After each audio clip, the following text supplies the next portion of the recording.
It's the flip man. You want some money in your hand?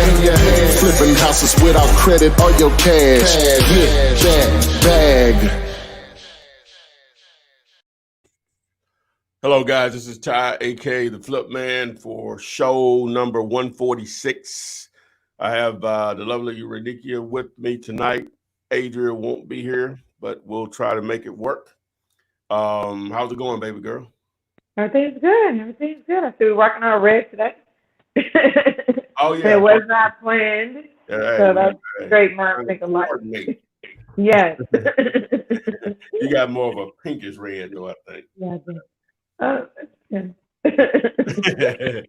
But yeah, so we're live on YouTube, Facebook, Instagram, TikTok, and Periscope, which is basically Twitter. So what we do here is we answer questions about real estate investing, try to have a little fun at the same time. Mainly we target, or the whole approach is being able to get involved in real estate where your credit or cash situation really doesn't matter. So again, we welcome everyone that's joining us. And so with no further ado, while we're waiting, someone just made a comment about the red here. Let me see. They said the lovely and beautiful in red. Okay, he was talking about you, not me. So yeah, we got Rhonda from New Jersey. We got Miss Mariah Mendoza saying good evening. Haran TV, what's up? Good evening. Who is it? Eric from Charlotte. Deshante McNeil from, I guess that's New Orleans, NOLA. Mhm. All right, and so we got a first question here from Everyday Hustle. He says, how do I find out how much back taxes are owed before making an offer on a property? The tax assessor website just shows stars where the amount would be. All right, I guess each state is different on that. You really don't even worry about it, because normally people are going to give you a price to cover what they owe.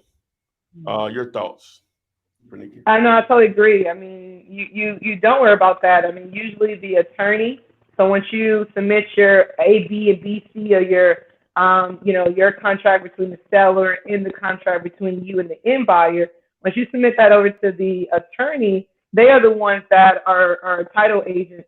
They're the one that's done to pull title to determine that. So you don't worry about that. But one of the things you can do in all transparency is just ask the seller, hey, do you owe any back taxes on it? And, most people know they bills. They know when they owe something. So usually they would know, and if they don't, and it comes up at the closing table, you just go back to them and say, obviously the seller will owe the back taxes anyway. They would have to take care of it, pay for it anyway. So. All right. From Instagram, we had someone ask a question. Let me see if I can find it.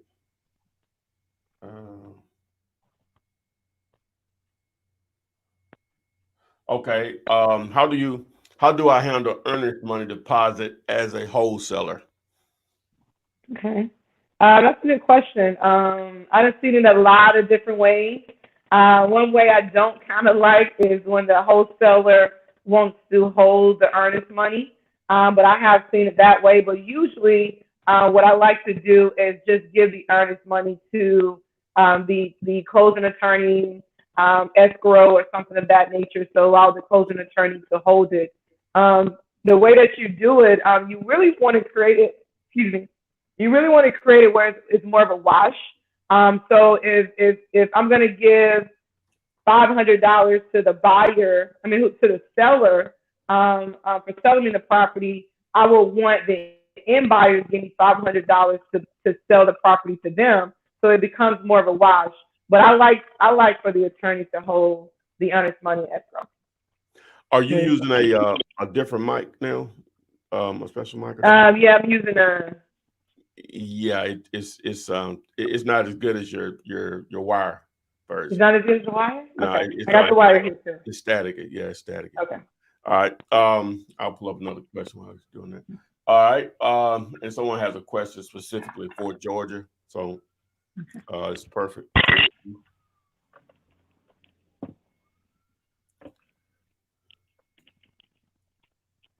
All right. Question here says, how does tax liens work in Georgia? How many years do you have to wait?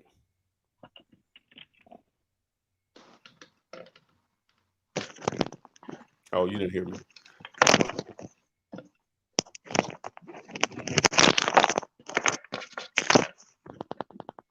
Okay. All right. You see the question, how does tax liens work in Georgia? How many years do you have to wait? Oh, that's a really good question. So the tax liens in Georgia is usually, every county is different. Every county is definitely different on how long you need to wait. So you need to really contact the county. But usually, like here in Atlanta, Fulton County, and all the surrounding counties here, it's like a year and a day that you must wait before you can do a quiet title or foreclose on it and take full title of that property. Okay, we don't have any questions on TikTok yet. TikTok, you can ask questions. I'll put them out here. Let's go back up. All right. Common question we get every week, I guess. Flipman, do you need a wholesale license to do real estate in the U.S.? Currently, the only states that require an actual broker's or real estate license, from my understanding, I know Illinois, somebody said Kansas is there also right now. So 2 out of the 48, as of we know right now, an actual license is required. But even with that, a lot of agents out here struggling. You can partner with an agent, create some type of marketing firm, and you can charge your fees through your marketing firm to market, whatever. So it can be done, I'm sure. I know it wouldn't stop me. Now, you just go out and get your license, that'll solve it. But if you don't, want to do that or whatever, it's going to be other ways you can get around it. So that's my 2 cents on it anyway. All right. We'll roll on. I haven't yet to have heard someone to get a wholesale license. Yeah. I think he's more or less referring to a realtor. Real estate agents. Yeah. All right. Question from Instagram says, how to find the hottest markets? I mean, how to find the hottest market in your area. It's really just,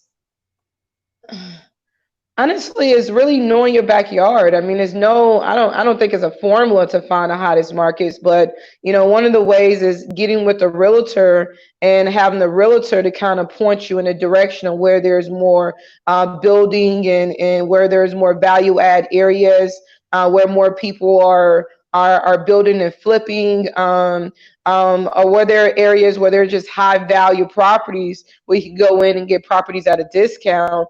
But it's truly just really researching and understanding your backyard as much as possible to understand what are the hot pockets, what are the hot zip codes, where are people. One of the things is just kind of knowing where people want to live.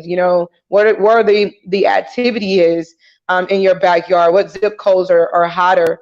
And a lot of times your local real estate agent can point you in that direction, or if you are just an investor, driving for dollars can point you in that direction.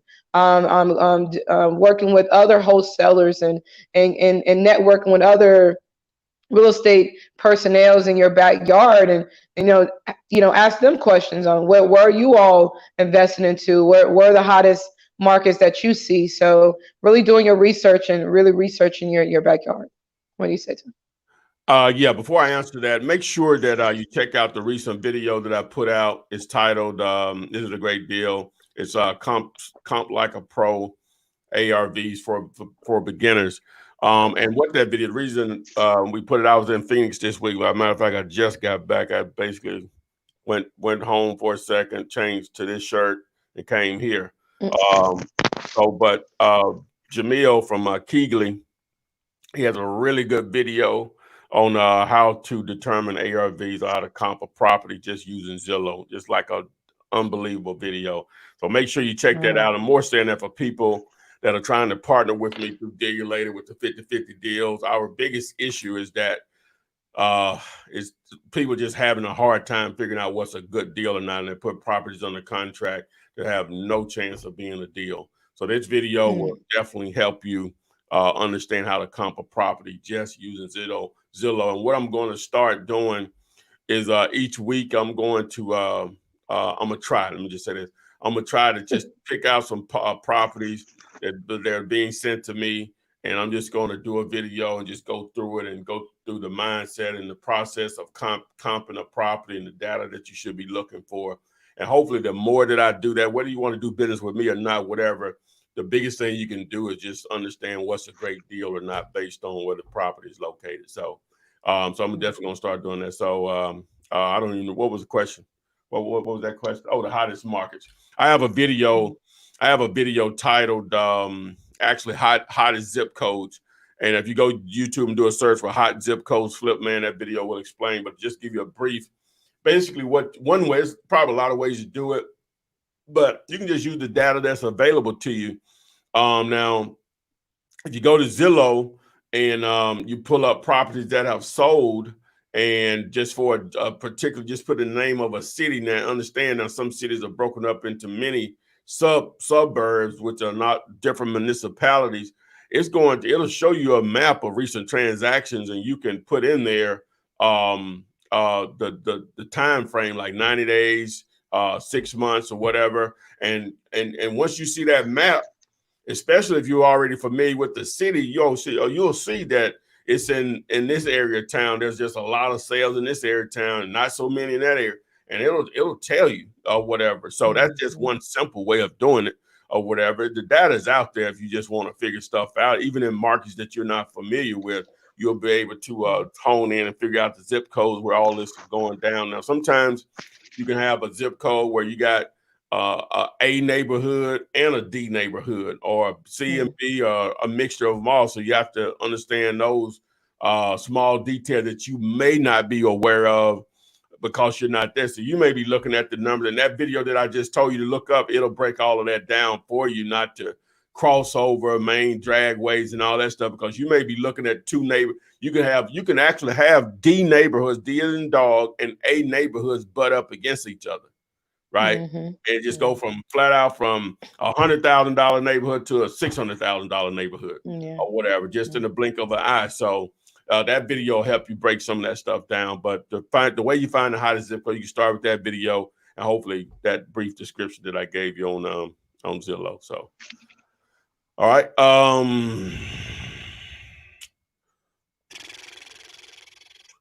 Okay, so we what the road is, our road signs, I guess they mean bandit signs, still the most effective way to attract possible sellers. I guess they talking to me because I probably have said that in the past. I'm not going to say it's the most effective way. Right now, I think the text messaging is probably the most effective way because you can get an immediate response and it's very inexpensive. I have a service that I use and that I brand and resell. It's text to flip, but that's going to, in my opinion, going to be the most effective way because of the number of people that you can reach for such a small amount of money. You have any thoughts on it?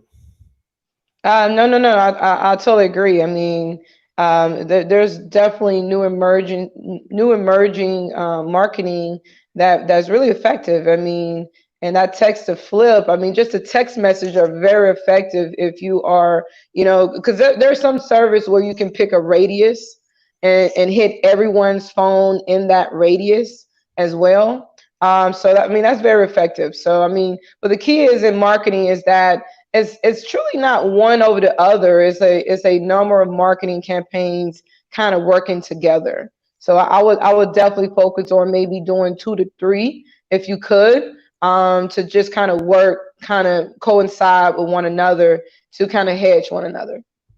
Boom. All right. What else we got here?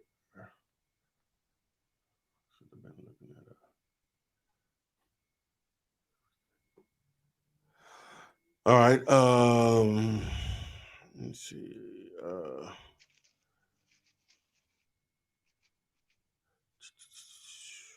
All right. Trying to find. I have to read them first. All right. Okay, here we go. All right. So, how do you offer to sell the home through the real estate agent? Do you only look for homes that are on sale by the owner? Okay. Try to. Hopefully, we understand what you're asking here. How do you offer to sell the home through the real estate? Well, as far as an aspect of wholesaling, you don't try to sell the home using an agent. Now, what you can do if you have a property under contract with a seller, you can reach out to agents to see if they have any relationships with some cash buyers. And there's a way of going about doing that. You can just randomly do it, but there's a method of going about doing that. And the second part of it, do you only look for homes that are on sale by the owner? I guess they mean for sale by owner. All right. Well, you can do both. It can be a listed property, but for wholesaling purposes, the best deals are going to be the properties that only you know about and you make it available to the world. So off market, meaning that it's not advertised for sale anywhere online, whether it's for sale by owner or a listed property. What you think? No, I agree with you 100%. So, I mean, for the first question, I'm assuming, when do you offer to sell the home through a real estate agent? That's usually on the back end if you are going to use a real estate agent, if you're looking to flip it or things of that nature. I know people to do hotel, and that's pretty much getting a property at a wholesale rate, but kind of retailing it without really putting any money into it. So, and that's one of the ones that you will put on the market if you hotel. So I've seen that. But that's really getting a great property at a great discount that really have a lot of equity in it. And agreeing with Ty, you definitely going to get the best profit margin when you're dealing directly with the homeowner themselves, and it's not on the market and it's not exposed to the public. You're going to get the greatest profit margin when you're dealing direct. Absolutely. Okay. This is a question here from Gun the Star from YouTube. Where's the best place to buy motivated seller list? I see so many people selling lists and don't know which ones to choose. Yeah, they're going to be a lot of places you can get lists from. I don't really think it really matters in the sense is more so what are you going to who are you going to target? Are you going to target pre-foreclosures? Are you going to target vacant properties? Are you going to target absentee owners, which can be vacant or occupied by a renter or a family member or something? Are you going to target properties with liens or tax delinquent properties? Are you going to target, let me see, are you going to target properties that are failed listings or expired listings? So to give you a little insight on that, I'll show you how I do it. Give me just a moment here. So I'm pulling up Dealator, aka PropStream. I was looking at a property before we got started here. So what you'll do is once you get logged in here, this is the way it's going to look, right? Okay, so it's say if you were going to target a particular city or county. So I'm going to target Riverside County, California. That's a large county. I do it just because it produces a lot of data. All right, now some counties are not going to produce as many properties like this one here. Has a lot of properties as you can see right here. I don't even know what the number is.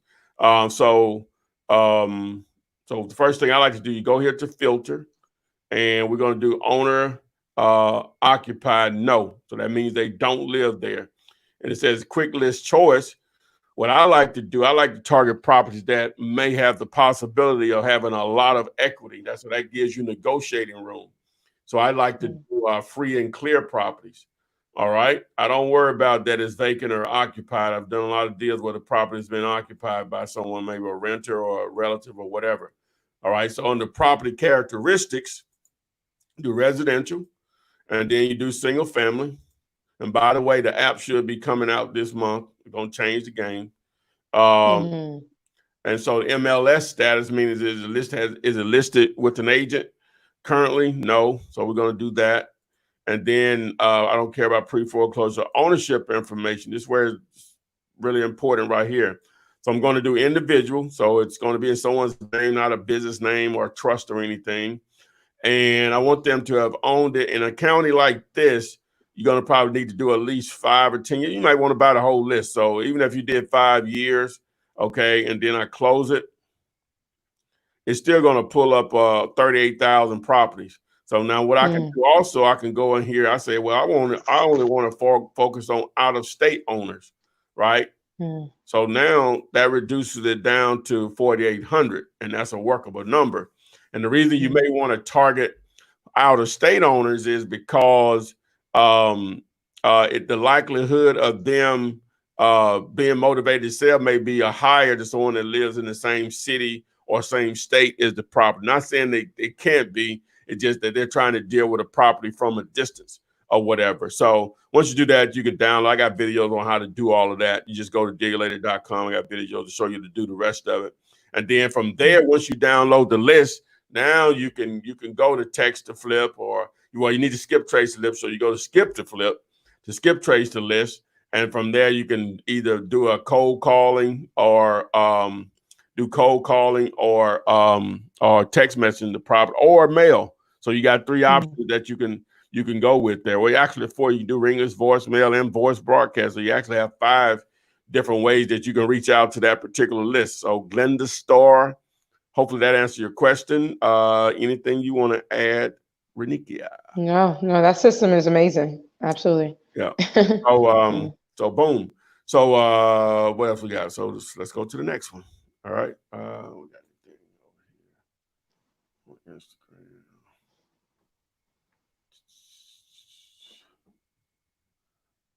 All right. All right, here we go. On Instagram, is it worth cold calling owners high equity?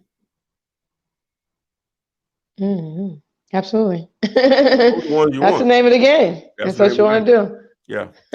Now, I'm assuming they mean it has a lot of spread in it. You know what they owe versus what it's worth, not mean high end properties. I'm assuming that's when they say high equity, they're saying you're right.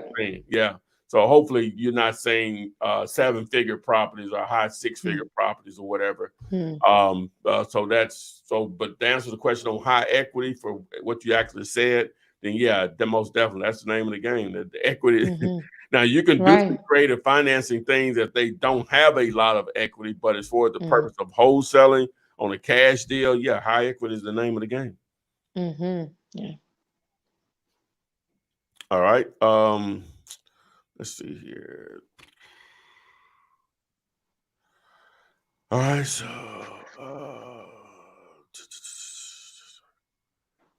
can you just go this? Okay, this is a good question. All right, so model Chick Toya. Okay, model Chick Toya. All right. Can you discuss how the seller and buyer arrange moving out of the property once it closes? It's closed on. You got the floor. That's a good question. So a lot of times, the property, or sometimes the property is vacant. So it's just once on the transfer ownership, you just take control. Usually you arrange that prior to closing on the property. Is probably going to be maybe in the stipulations or in the addendums or any additions to the contract, that the date that you all agree that the seller will move out of the property, that's usually agreed on prior to signing off on all the contracts. So you already know if the seller is requesting to leave 1 month after you close, that's all going to be negotiated prior to you really signing off on all those contracts. Yeah. So, yeah, it's just basically negotiable. It has to be negotiable and reasonable. Sometimes, I've had buyers, they won't close on it until it's vacant. So you have to Yeah, make that that's happen. true. Yeah. You'll have buyers like that, and then you have to choose whether you're going to deal with that person or move on to another buyer or not. But sometimes they won't close unless it is vacant, depending on the situation or whatever. And I've paid people to leave. It's been most effective for me or whatever. So, let me see. Okay, here. This is. I want to put this out here to give him some help. Or her. I'm not sure. Deshante McNeil. Hey, Flip and Renikia. I'm making offers in my market, but never landing a deal. What do you suggest I do different? Make more, make more offers. Maybe you're in a very competitive market. Are you dealing with properties that's on the market that is exposed to more buyers and sellers, or buyers that is on MLS that is on the market? Are you focusing on private sales that are for sale by owner and only a few people know? What type of offers are you making? Is it on the market or off market offers? Boom. Yeah, and I guess even though I asked the question, we sort of need a little bit more information on what you're actually doing to generate leads. How many sellers are you talking to per day? Property owners you're talking to per day? It's sort of hard to troubleshoot what you have going on. But at the end of the day, like you said, you got to talk to more people. And hopefully, again, go back and watch that video that I just put up yesterday or day before yesterday. And your numbers are right, but even with that, you still just got to talk to enough people. And then, how are you generating your leads? Where are they coming from? Is the other thing. So, so we would need to know that in order to be able to troubleshoot what you have going on. So, I'll try to troubleshoot it. All right.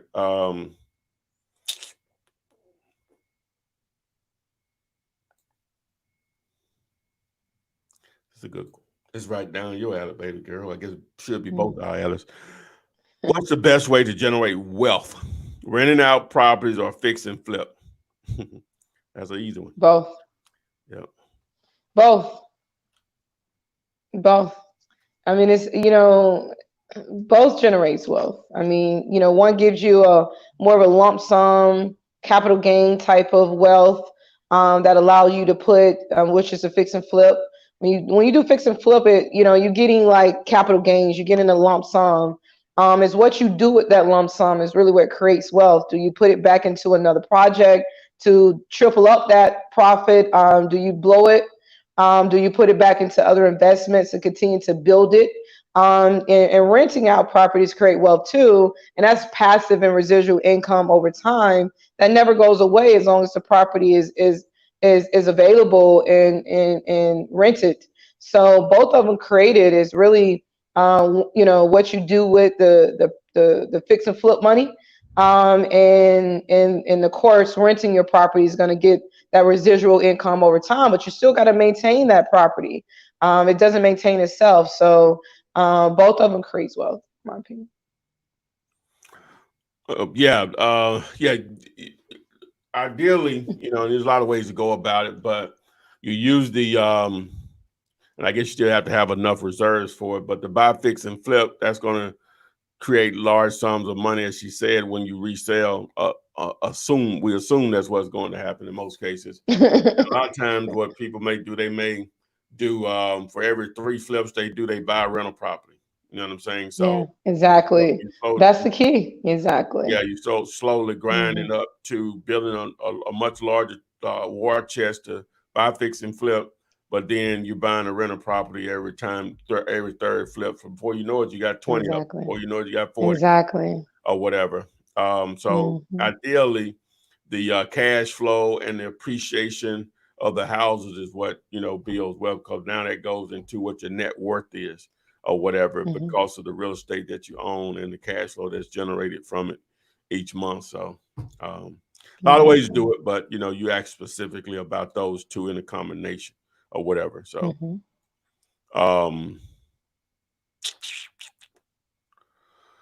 Someone, let me go back up to this.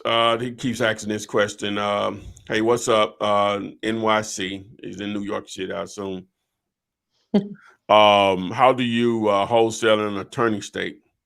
It's no different, it's still just a closing process that's a little different. Whereas in a title state and like Alabama's title and attorney, you can do it either or. It's just if it was a Georgia different too. attorney, you just close with them. Now it's no different. It's just the closing process is just limited to one half of the transaction or whatever, as far as who can close it. If I understand your question correctly. You got anything on it? No, it's the same thing. I mean, a closing attorney and a title agency, they're gonna close the deal, and so it's the same thing. Yeah, it's the same process. All right.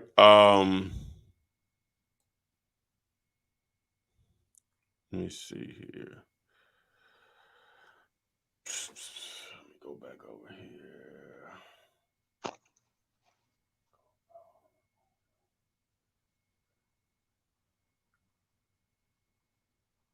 Well, they've responded to that cold calling owner equity.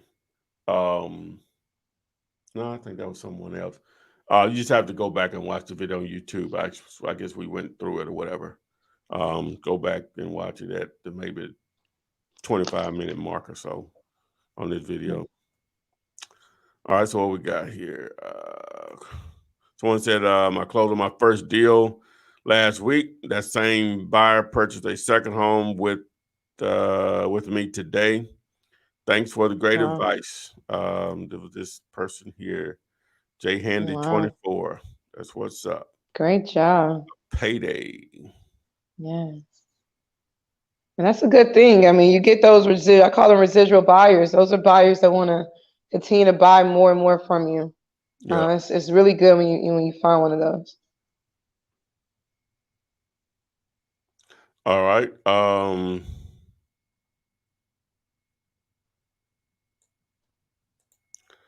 Okay, someone says, how can I tell I'm not following old leads? A shield the great. I'm not sure what they mean there. Say, how can I tell I'm not following old leads? If you could be a little bit more clear on that particular question for us, Right. sir. I'm assuming this is sir. All right, so what we got here? All right, here we go. All right. Hey, guys, I've been cold calling all types of lists for almost a year and landed a couple, but they failed through think of bandit signs route. What y'all think? Wow, that's being persistent. If you've been cold calling, I would like to know how many calls you've been making. But even if you've been doing it sporadically over a year, it's still better than not doing anything. I personally, like I mentioned earlier, text messaging is a better way, and bandit signs is definitely. If you have both of those going at once and you're consistent with it, you'll do some deals, even if you're the worst negotiator. Your thoughts? No, I mean I totally agree. Like I will always say, I mean, to me, it's not one marketing over the other. Some does give you a better rate, a better a rate, approval rate, but it's really, to me, it's like doing a multiple marketings at the same time. If you're gonna do bandit signs or whatever, driving for dollars, going out to networking groups, always checking Zillow and Craigslist and all the real estate groups online, things that you can do for free just from your phone. I would just say, try to do a combination of marketing campaigns. Even, some of them are paid and some of them are free. There's a lot of marketing you can do right there over your phone that is free. So, try to do a combination and, not just put all your apples in one basket for a whole year. Maybe hedge that with, using other marketing campaigns too. All right. Well, we'll give you an opportunity to go into what services you offer. Awesome. And I'm sure you can help some people with that also. So, first and foremost, always thankful to be a part of the Flipman show. One of the things that we offer is creative financing. One of the things that it do take money to make money. Although we do explain how to do this, absolutely no money or little to any money, which is very doable. We do it all the time, but it comes a time where you do need a little money. So being able to leverage your credit, so you're able to put that towards your marketing campaign, or if you're looking to do fix and flip and you need some money to offset some of the closing costs, your down payment, to start your rehab, things of that nature. You want to be able to leverage your credit to receive that. So we do also offer fix and flip financing, buy and hold financing, where you do not need any financials, no tax returns, bank statements, income verification, nor pay stubs, and you're able to qualify for fix and flips, buy and hold, new construction, and things of that nature. But if you are interested in leveraging your credit or any of our real estate financing options, just go to findmynextdeal.com, or you can find me on Facebook or Instagram at my first and last name, or you can email me if you have any questions, and I'll definitely be able to answer your questions as well. All right, boom. All right, from Instagram, do you recommend tax delinquent properties? I guess they mean, do you recommend targeting those? Tax liens and tax deeds, absolutely, it's a strategy, just like probates. Tax lien and tax deed, you have to be a little bit more patient with them. Some of them, when you buy a tax deed, you really buy the deed, so you really take possession of it right then and there. When you buy the tax lien, you have to wait a year and a date, or 3 years in some states or whatever. You have to figure that out with your county in your state. But it is a strategy to buy properties at pennies on a dollar. So absolutely, I believe in it. All right. Boom. All right. Another one from Instagram. How do you wholesale if there's a mortgage on the property? That's a good question. So you cannot wholesale a property for lesser than the mortgage. That becomes, at that point, it's really a foreclosure or a short sale, because you can't sell a property less than what's owed on the property, unless the seller is willing to pay that difference off, or the buyer willing to pay that difference off. And yes, you can, but that mortgage lien must be paid off completely to sell that property. So if you're trying to wholesale something that is less than the mortgage, you're not going to be able to do that unless someone is going to pay off the remaining of the mortgage. It really becomes a short sale at that point. So I would definitely say pick your battles when they are behind on their mortgage, or just going through that, because that will, as far as wholesaling that, because if no one can afford to pay off the remaining balance, then it's really a short sale. And then you can wholesale a short sale, but if you try to wholesale a short sale of pre-foreclosure, you will have to double close it. Okay. So yeah, just the what they owe has to be less than the number that works for you, is what she said. All right. This from you from Instagram. I just need to answer this. Do you have contract templates on your YouTube channel? Where you go to get access to my free contract? Well, first, just go to YouTube and do a search for 2020 contract Flipman. 2020 contract Flipman. Just do a search for that. It'll explain how you can get access to the free contract and how to use it, how to fill it out for buyers and sellers. All right. Flipman on TikTok. Yes, I am, sir. Under Axe Flipman. Trying to do straight. This one. All right. All right. Let me see here. How do I get POFs, proof of funds? Do you all offer that? I do offer POF, but we're more not like generic POFs. We're more Once you have identified a property and we can evaluate the property, we can give you a POF for that property. But once you engage with us as a client, I can provide you a POF. All right. If you just need a generic one just to make offers, then you can go to realpof.com, REALPOF.com. Service that I'm affiliated with, that I use to serve whenever I place offers that need proof of funds. All right. This question would be more catered to you. How to flip in Renikia? What is required? What is the required credit score? Guess that's referring to what you had to say. Well, okay. So I guess depending on which financing option or program that you're looking at, but for the one that you are leveraging your credit for to receive up to $150,000 unsecured credit, then your credit score needs to be a 680 or higher.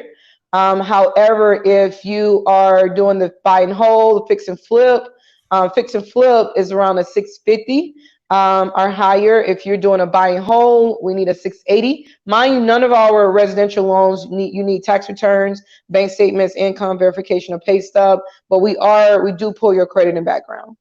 So as long as you're around a 660, 650 or higher, fix and flips, new construction, where you're good to go. If you're looking to get unsecured credit up to 150,000, you need a 680 credit score. Interest rates for I guess depending on which loan are you speaking of. If you're speaking of the fix and flips, our interest rate starting at 8-9% on our fix and flip, really more like 9%, 9-10% on our fix and flip. If you're looking for our unsecured program where you leverage your credit up to 150,000, it comes at 0% interest up to the first 12 to 18 months. All right. Here's another question. All these are right back to back. Flipman, how do you feel about virtual wholesaling? You see a lot of YouTube gurus talk about wholesaling in another state. How easy is it compared to local wholesaling? Thank you. I don't know. I can't. Well, it's really we say this all the time, but it really depends on what you have available to you in those other states, in those other markets. Just like you're in your market and you do what you do because you're there and you can represent you. You just have to have somebody to sometimes just occasionally represent you on the, between the seller and the buyer, because sometimes they're going to have to meet and you just need somebody to be there to represent you and your interests or whatever. Because sometimes sellers just won't give you a key, and the only way the property will be shown to a buyer is that they're there. So you just have to have someone on the booth to do that. And then only another difference is just understanding the market, knowing those small nuances of, if you just cross one street, the prices go from one to that goes into the comp. And I'll refer you back to that video that I mentioned earlier that I put out 2 days ago. It sort of breaks that down. But so it's just really going to depend on the boost that you have on the ground. I'm not going to say it's easy by no means, because none of this is easy or whatever. Generally speaking, it's always easier to do deals right out of your back door. It's easier for you to pick up a check and walk out of your back door than to try to go out of someone else's back door and pick up a check. I'm not saying it's not possible. It's just going to be normal just to walk out your door and pick up a check. So. No, 1,000%. Everything you just stated. You're gonna need a full team. I mean, in my opinion, I think it's easier to do it locally. But it just depends on how confident you are with your team virtually. All right. Well, this is a question I can sort of dive into. Hey guys, I appreciate your videos. Keep them coming. Knowledge is power. LOL. Question though, it's hard to find a buyer in Pennsylvania. Hard to understand if they are cash buyers in PropStream. Well, it actually says that they paid cash for the property. And a lot of times what you can do whenever you're looking at those individual properties like that, or if you pull a list, you really want to pull a list of non-owner occupied. Not saying that they didn't buy it and they didn't eventually move into it. And then you want to see, you want to put in there how long have they owned the property also, as far as a measuring, which I sort of showed a little while ago. And then you're just going to have to do your research on each one of them. Now, you can just blast out or call each one of them and just let the numbers play out. But if you do your due diligence, and it has an actual a quick list filter, a quick list checklist just for flippers, and it tries to identify properties that were purchased and put back on the market fairly quickly within a few months, or within probably 30 to 60 days. So it'll actually do that for you also. So you just have to get in that place. And then it also depends on the size of the city that and county that you're targeting. It just might not be a lot of activity. So all of that will factor in. But besides that, finding cash buyers, just period, other wholesalers probably be number one. Going to your RIA meetings, networking. All right. You want to go to YouTube and I'm sorry, not YouTube, but I'll show you. Mm-hmm. If you go to, I think I showed this last week. If you go to, let me remove her thing here. Remove this. If you go to Google, I'm already here. So if you go to Google and just simply do a search, where is it? Google. Okay. And just simply do a search. Just one actual search. Sell my house fast, Birmingham, Alabama. You see these? They say add. Well, one of them says Dave Ramsey, but and then all of these right here. Look at that. Sell house fast. All of these. All of these. And the ones that have the ads bound, they're paying money to do that. One of mine is in here. I'm not going to identify which one it is. Y'all go start clicking crazy.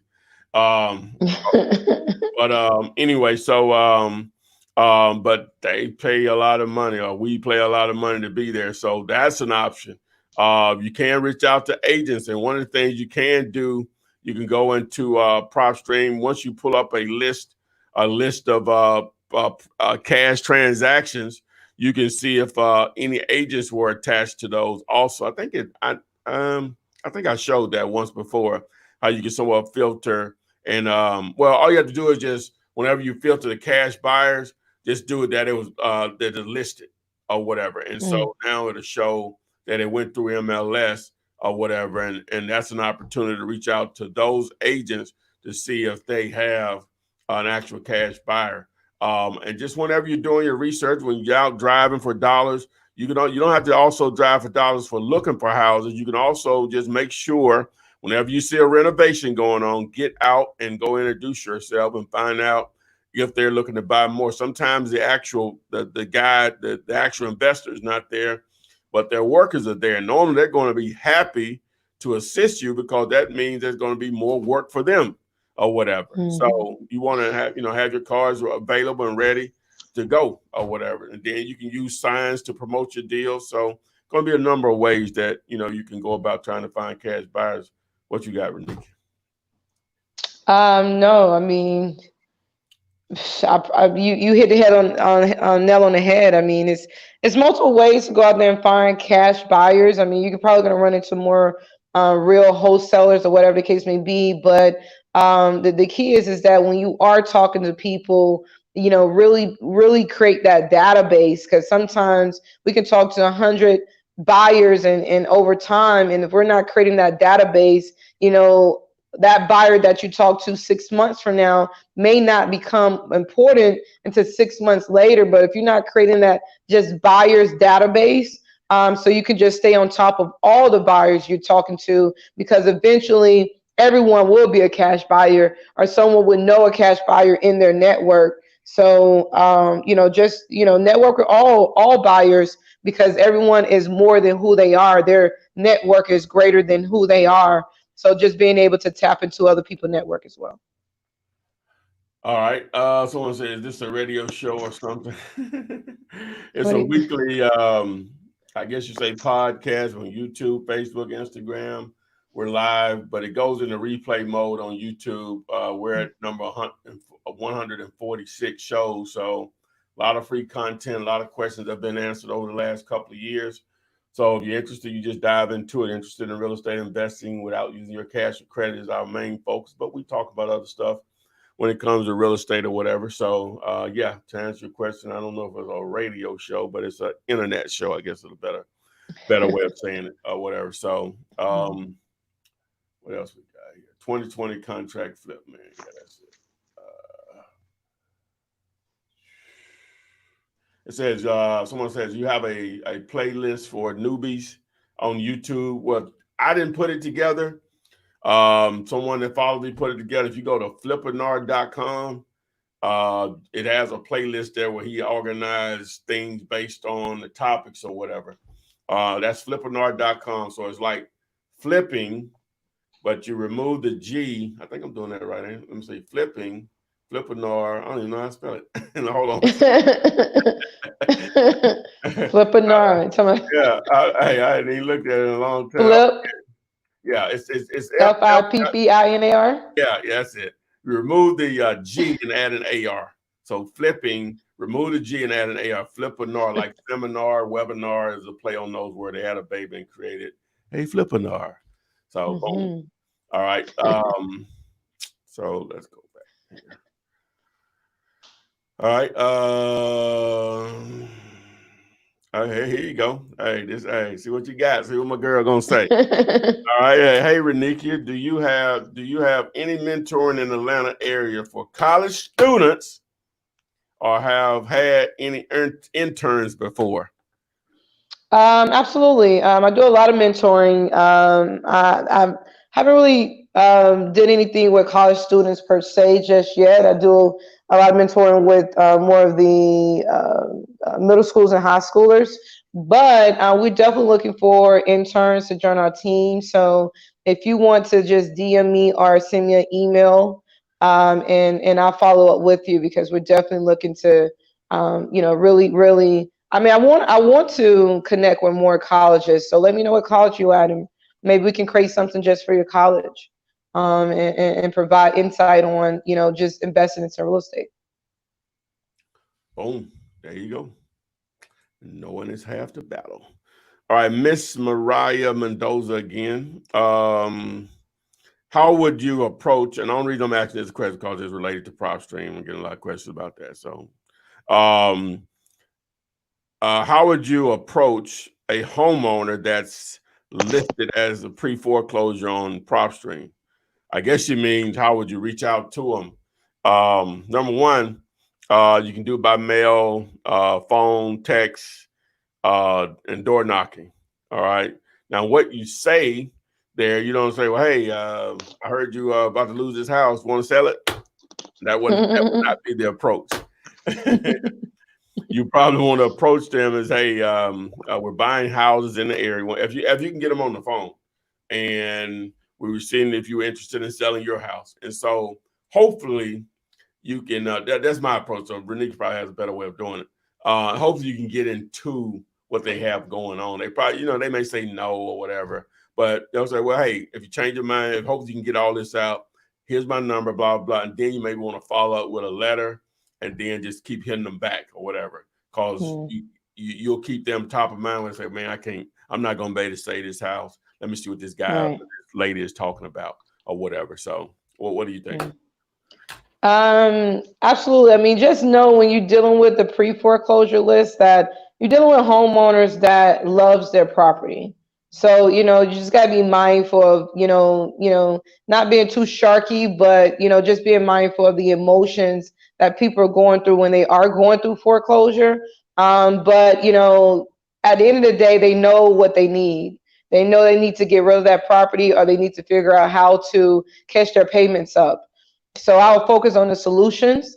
Hey, I'm a buyer in the area. I may not even say anything about foreclosure, or whatever the case may be. Just let them know that you're trying to buy their property, and it's really their safe haven. And God sent someone just contacting you out the blue talking about buying your property when you're in the midst of foreclosure. So just be mindful of what they're going through. maybe not approach them on a foreclosure level, just approach them as an investor in the area that's looking to buy. And then they will open up to you and let you know that they're going through what they're going through, and see how you can really come in and just, add value to their situation and really help them out of it. Yeah, you have to keep in mind these people, if they're behind on that main bill, your shelter, right? They're probably behind on a lot of bills, and they're being pounded by credit card companies, maybe car loan, student loan, power bill, everything. You know what I'm saying? Normally it's a snowball effect. So if they stop paying that bill, you're going to have some serious issues. You know what I'm saying? Or whatever. You have to just be mindful that someone is going through a situation. But the way you're taking advantage of them or whatever, is that in reality they can't. It'll be better if they don't allow the foreclosure to go on their record. It'll make it a lot easier to get a restart without the foreclosure on their record basis versus just some late payments or whatever. You know what I'm saying? Because if you save it, if it's a short sale and gets paid off, that's one thing. Or you create some type of owner finance where you start taking up the payments or whatever, then that's only helping them with their credit or whatever, because those payments, I would assume, being paid on time or whatever. So I like that approach too. So if you did take we know that you're in pre-foreclosure approach, take the approach of solutions.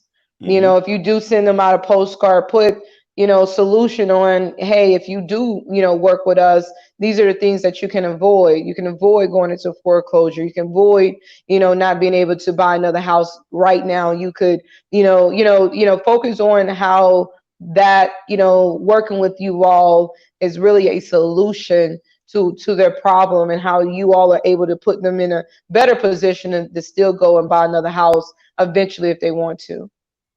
All right, boom.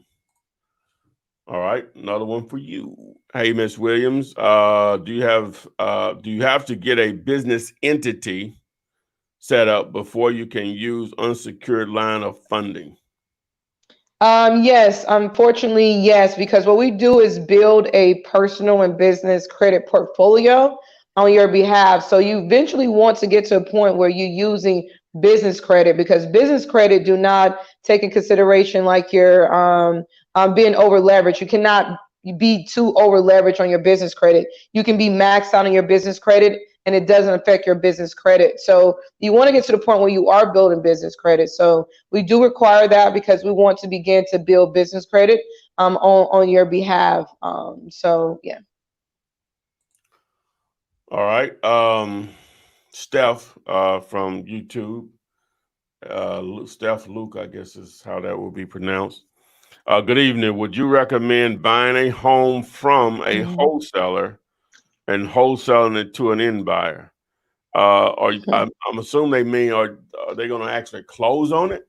Or are you saying you're just going to put a property on the contract and then, you wholesaling it? So basically a double assignment or whatever. I don't know. So co-wholesaling deal. Yeah, you just co-wholesaling the deal. So yeah, yes. Yeah. Either I one. love co-wholesaling. I co-wholesale any deal. Yeah. It's less. I didn't have to take any time to market and go out my way and do all that. I co-wholesale all these deals. So yeah. If another wholesaler has a deal that you have a buyer for, absolutely. That's half of the work that you have to do when you are working with other wholesalers. But I will say, and I didn't mind that, but when you are working with other wholesalers, you are not going to get the maximum profit. You have to split and do things of that nature. So you will get the maximum profit margin when you go directly to the homeowner. Yeah, it's a volume play. Yeah. So here's another one. Have you, Flip, or any used a door hanging service for a marketing campaign? I have not used it, but I think it's a great strategy. If you going to take the time out and go to everyone's door and hang, do the hanger, or I think you can mail those things too. But yeah, I think it's a good marketing strategy. People have to open the door, so Yeah, They're forced to see it. yeah, I'm going to always side on doing something. You know, it's just that simple. I've never actually done it before myself. Uh, we ended live. What's the name? Damn it. Meant to do that.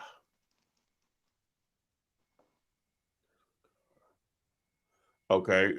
We ended on what's the name. So I guess we'll take a couple more. Let's see what we got here. All right. Here's a question. What's the difference between an option contract and a purchase and sales agreement?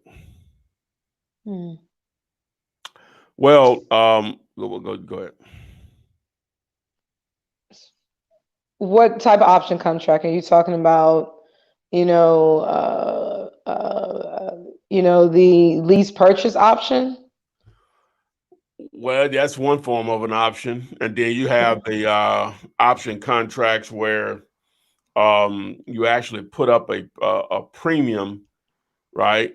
A lot of times it's non-refundable, and what you're trying to do is a lot of times in commercial they do this. They may put up, it may be a $2 million property, but it's a $10 million project, and to keep anyone else from doing, they may put up 100, 200 grand, and with an open-ended option on, they really don't have an end date on the due diligence or whatever. Right. And but related to houses, I guess you would do the same. You can do the same thing, but normally with houses, it could be really done the same way. It's just normal homeowners' minds can't be wrapped around doing it that way for that open-ended due diligence or whatever. But again, it depends on if it's a lease option or just a straight option contract, and you have a premium. The premium may be on $100 just to give you time to do whatever you're going to do, and it could be an exclusive option, I guess, or non-exclusive or whatever. And the seller found a buyer in time, so it's all negotiable. So that's the main. But with a purchase and sales agreement, normally that's rock solid, and you have a due diligence period. The earnest money goes hard. You lose it if you don't close. So that's normally like the difference in the two. But an option contract, from the way it can be used, has so many other ways to allow negotiations beyond what the average real estate transaction occur with a purchase and sales agreement, because normally it's pretty cut and dry or whatever. So you have the option to buy. Yeah. Would you? All right. This last one here. Let me see. Pertaining to Deregulator, is the skip tracing an additional fee from within the app? Yes. The app itself has a skip tracing service, but what you can use, but I promote the own service that I'm affiliated with, was through Skip to Flip. But both work fine.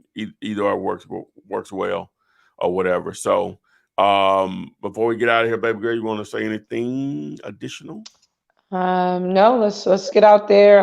First and foremost, I thank you all for coming here and asking these questions. I'm super honored to even be a part of the show to answer these questions. So I'm just hoping that you all are taking this information and really going out there and executing it, because right now it's a buyer's market in a lot of areas. So this is a great time to find these good deals right now, because it is a buyer's market right now, with interest rates from the traditional banks being at an all-time low at 3.2%. So, so hey, let's go out there and make it happen. Boom. So just real quick before we get out, remember, if you want to split deals, send them over to deregulator.com. But before you even put a property on the contract, make sure you go watch this video I released a couple of days ago with Jamil. It's really just, I edited the beginning and put up his video he already had up. And he really goes through comping properties. It's really, really good. Really good. Best I've seen as far as explaining it or whatever. And there's somebody that they do 1,000 deals a year, wholesale deals a year. So also remember text2flip.com and skip to flip. Skip to flip to trace your numbers. Text to flip to use probably one of the best ways, if not the best way, to find deals.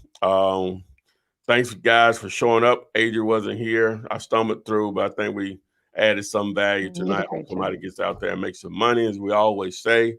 Thank you, and we will see you on the flip man, flip man. It's the flip man, flip man, flip man. You want some money in your hand? Flipping houses without credit or your cash. Yeah.